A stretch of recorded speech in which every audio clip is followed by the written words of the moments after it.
فضائل حسنین علیہم السلام۔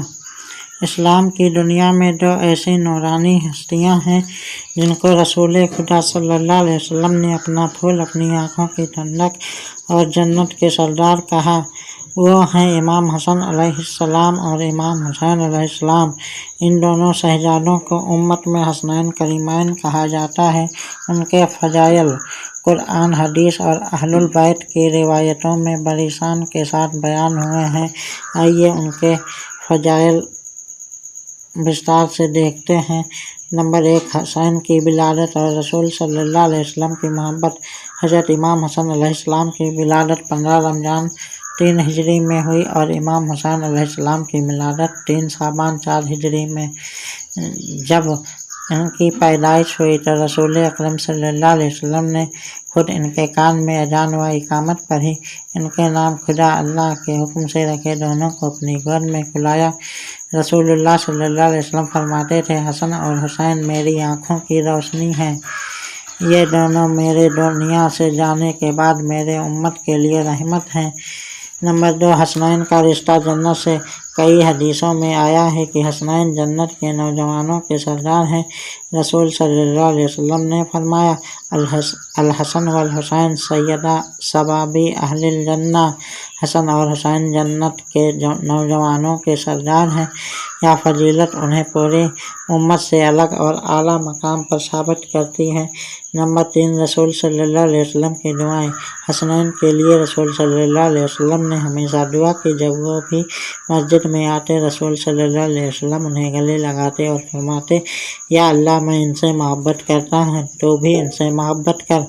جو انہیں چاہتا ہے وہ مجھے چاہتا ہے، جو انہیں دکھ دے وہ مجھے دکھ دیتا ہے۔ نمبر 4، حسنین کی پرورش۔ حسنین نے اپنا بچپن رسول صلی اللہ علیہ وسلم، مولا علی علیہ السلام اور جناب فاطمہ سلام اللہ علیہا کے گھر میں گزارا۔ ان کا ہر لمحہ عبادت، تعلیم اور اخلاق کا آئینہ تھا۔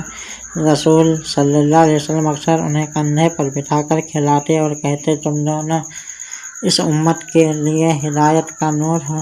نمبر 5، صفتیں اور اخلاق۔ سخاوت، دانشورتا۔ امام حسن علیہ السلام کو کریم اہل البیت کہا جاتا ہے۔ انہوں نے 3 بار اپنا مال غریبوں میں بانٹ دیا۔ صبر و استقامت۔ امام حسین علیہ السلام کی پوری زندگی صبر، سبیل اور حق کے لیے کھڑے رہنے کی مثال ہے۔ نمبر 3، علم و حکمت۔ دونوں امام اسلامی علم، فقہ اور قرآن کی تفسیر میں سب سے آگے تھے۔ نمبر 6، حسنین اور امت۔ رسول اللہ صلی اللہ علیہ وسلم نے فرمایا، میری بات، میری امت کی ہدایت ان دونوں کے ذریعے قائم ہوگی، یعنی اگر امت ان کے راستے پر چلے گی تو حق اور سچائی پر رہے گی۔ نمبر 7، امام حسن علیہ السلام کی فضیلت۔ انہیں صلح کا سردار کہا جاتا ہے کیونکہ انہوں نے مسلمانوں کے بیچ خون خرابہ روکنے کے لیے حق کی خلافت سے درگزر کیا۔ ان کی شہادت 50 ہجری میں ہوئی جب انہیں زہر دے کر شہید کیا گیا۔ ان کا مقام جنت البقیع مدینہ میں ہے۔ نمبر 8، امام حسن علیہ السلام کی فضیلت۔ وہ کربلا کے سردار ہیں۔ 61 ہجری میں انہوں نے یزید کی غلط حکومت کے خلاف حق کی آواز بلند کی اور شہادت کو منظور کیا، مگر ظلم اور غلطی کو قبول نہیں کیا۔ ان کی شہادت نے اسلام کو زندہ کر دیا اور انسانیت کو سبق دیا کہ حق کی راہ میں جان دینا عزت ہے۔ نمبر 9، قرآن میں حسنین کا ذکر۔ آیت مبارکہ سورہ آل عمران 61 میں رسول صلی اللہ علیہ وسلم اپنے ساتھ جن شخصیتوں کو لے کر آئے ان میں حسنین علیہم السلام بھی شامل تھے۔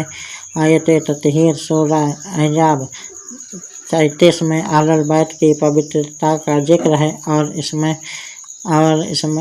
حسنین علیہم السلام شامل ہیں۔ آیت مودت سورہ 23 میں رسول صلی اللہ علیہ وسلم کے اہل البیت کی محبت کو امت پر واجب ٹھہرایا گیا۔